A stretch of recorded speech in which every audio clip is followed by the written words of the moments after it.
మూడవ తెలంగాణ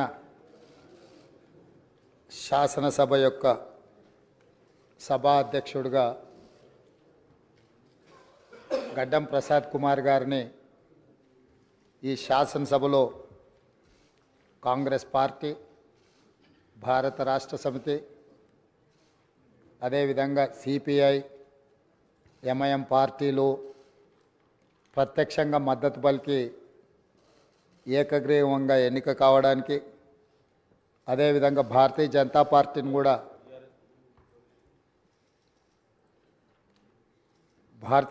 పార్టీని కూడా సంప్రదించడం జరిగింది. వారు కూడా పరోక్షంగా ఈ ఎన్నిక ఏకగ్రీవం కావడానికి సహకరించారు. సభాపక్ష నాయకుడిగా మా సభ్యులకు, భారత రాష్ట్ర సమితి అధ్యక్షుడు మరియు శాసనసభ్యులకు, ఎంఐఎం అసదుద్దీన్ ఓవైసీ గారికి, అక్బరుద్దీన్ ఓవైసీ గారికి, సిపిఐ పార్టీ నాయకులకు అందరికీ, ఆ పార్టీ అధ్యక్షులకు, శాసనసభ్యులందరికీ కూడా ఈ సభాపక్షాన మనస్ఫూర్తిగా వారికి ధన్యవాదాలు తెలియజేస్తున్నాను. ఈ సభ ఒక మంచి సాంప్రదాయానికి మొదటి రోజే మనమందరము ఒక మంచి సాంప్రదాయాన్ని ముందుకు తీసుకెళ్ళడానికి అందరూ సహకరించడం, ఈ సాంప్రదాయం భవిష్యత్తులో కూడా కొనసాగాలి. ఈ మంచి సాంప్రదాయము సభ సమన్వయంతో, అందరి సహకారంతో ఈ సమావేశాలను మనం నిర్వహించుకుంటే తెలంగాణ ప్రజల యొక్క ఆకాంక్షను, తెలంగాణ ప్రజల యొక్క ఆలోచనను ఈ సభ ద్వారా పరిష్కరించడానికి అవకాశం ఉంటుంది. అదేవిధంగా గడ్డం ప్రసాద్ కుమార్ గారు నా సొంత జిల్లా, నేను ఎక్కడి నుంచి అయితే శాసనసభ్యుడిగా ప్రాతినిధ్యం వహిస్తున్నానో ఆ ప్రాంతం వాడు. వికారాబాద్కి చరిత్రలోనే గొప్ప పేరుంది. నిజాం సర్కారు ఉన్నప్పుడు చాలా రుగ్మతలు ఉన్న వాళ్ళకి వైద్య సహాయం అందాల్సిన వివిధ రకాల ఇబ్బందులు ఉన్న వాళ్ళందరినీ కూడా వికారాబాద్ గుట్ట మీద వైద్యం చేస్తే అందరికీ ఆ రుగ్మతలు తగ్గి సమస్యలు పరిష్కారం అవుతాయని తెలుసు. ఇప్పటికి కూడా అక్కడి వాతావరణం, అక్కడి గాలి, అక్కడి నేల ఒక మంచి వైద్యానికి ఉపయోగపడే ప్రాంతం. ఆ ప్రాంతం నుంచి వచ్చిన గడ్డం ప్రసాద్ కుమార్ గారు మన 3వ శాసనసభకు స్పీకర్గా ఎన్నిక కావడం ద్వారా సమాజంలో ఉన్న ఎన్నో రుగ్మతలను, సమస్యల్ని ఈ సభలో వారి నాయకత్వాన చర్చ జరిగి పరిష్కారం అవుతుందని చెప్పి నేను స్పష్టంగా భావిస్తున్నాను, ఆశిస్తున్నాను. అదేవిధంగా వారు అతి సామాన్యమైన కుటుంబం. వెనుకబడి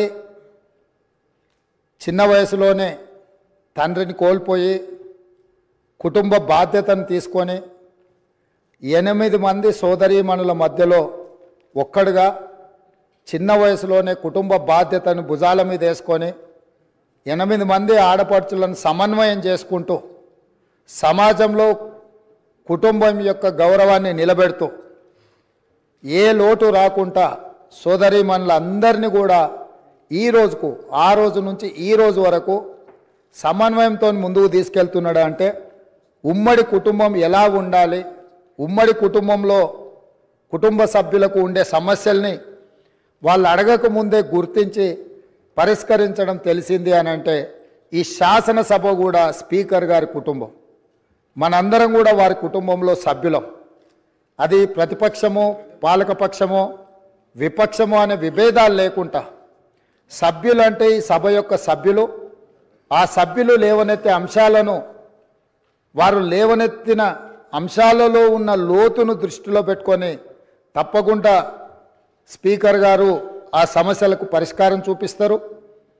ఒక కుటుంబాన్ని, ఉమ్మడి కుటుంబాన్ని నడిపించడం, సమన్వయం చేయడం, సమాజంలో ఆ కుటుంబం యొక్క గౌరవాన్ని నిలబెట్టడం తెలిసిన వ్యక్తులు ఈ సభకు సభాధ్యక్షుడు అయిందంటే మన అందరి యొక్క హక్కులను తప్పకుండా వారు కాపాడతారు.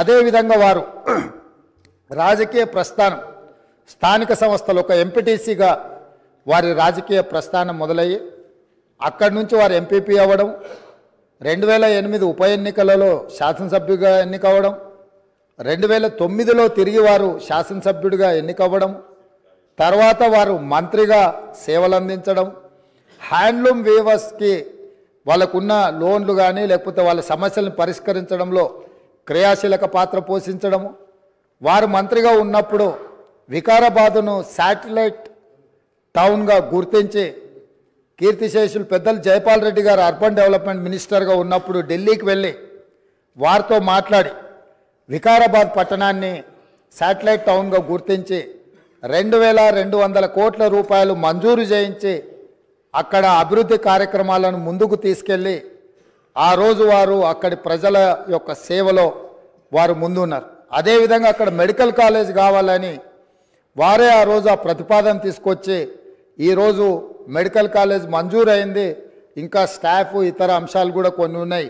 వారే అక్కడి నుంచి ఆదేశాలు ఇచ్చి తప్పకుండా ఆ సమస్యను పరిష్కరించడమే కాకుండా అప్పా జంక్షన్ నుంచి వికారాబాద్ మన్నగూడ చౌరస్తా వరకు రోడ్ వైడనింగ్ విషయంలో కానీ వీట్లల్లో కూడా వారు ప్రత్యేకమైన చొరవ చూపించి ప్రాంతం యొక్క అభివృద్ధిని వారు ఎప్పుడూ మర్చిపోకుండా వారు ఎన్నికలలో గెలిచిన ఒకవేళ ఫలితాలు వారికి అనుకూలంగా రాకపోయినా వారెప్పుడు కూడా ప్రజలకు దూరంగా ఉండలేదు.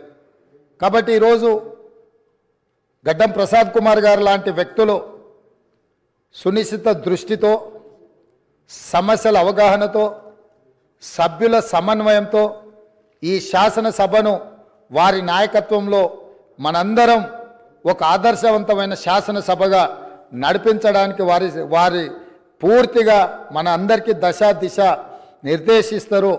వారిని మనస్ఫూర్తిగా ఎంపీటీసీ నుంచి శాసనసభాపతిగా ఈరోజు బాధ్యతలు నిర్వహించే వరకు వారి యొక్క రాజకీయ ఎదుగుదల కావచ్చు, ప్రజా సమస్యల పరిష్కారంలో కావచ్చు, వారి యొక్క కృషిని అభినందిస్తూ నేను ఏ ప్రాంతం నుంచి అయితే శాసనసభ్యుడిగా ఎన్నికైనానో మా ప్రాంతానికి సంబంధించిన శాసనసభ్యులే ఆ ప్రాంత నివాసే వికారాబాద్ జిల్లా ఒకప్పుడు డాక్టర్ మర్రి చెన్నారెడ్డి గారు ఆ ప్రాంతం నుంచి వచ్చి దేశ రాజకీయాలలోనే అత్యంత క్రియాశీలక పాత్ర పోషించారు. ఆ ప్రాంతం నుంచి వచ్చిన గడ్డం ప్రసాద్ కుమార్ గారు ఈ సభ అధ్యక్షుడిగా ఎన్నికవ్వడం, ఈ ఎన్నికవ్వడానికి సహకరించిన మిత్రపక్షాలన్నిటినీ ప్రతిపక్షాలన్నిటిని కూడా మరొకసారి అభినందిస్తూ మనస్ఫూర్తిగా వారికి అభినందనలు తెలియజేస్తూ ఈ సభలో సభ్యుల యొక్క అందరి హక్కులను వారు కాపాడతారనే నమ్మకంతో వారి అభినందిస్తున్నాను. వారి నాయకత్వంలో మేమందరం కూడా రాష్ట్రానికి మేలు జరిగే విధంగా కార్యక్రమాలు తీసుకుంటామని తెలియజేస్తూ సెలవు తీసుకుంటున్నాను.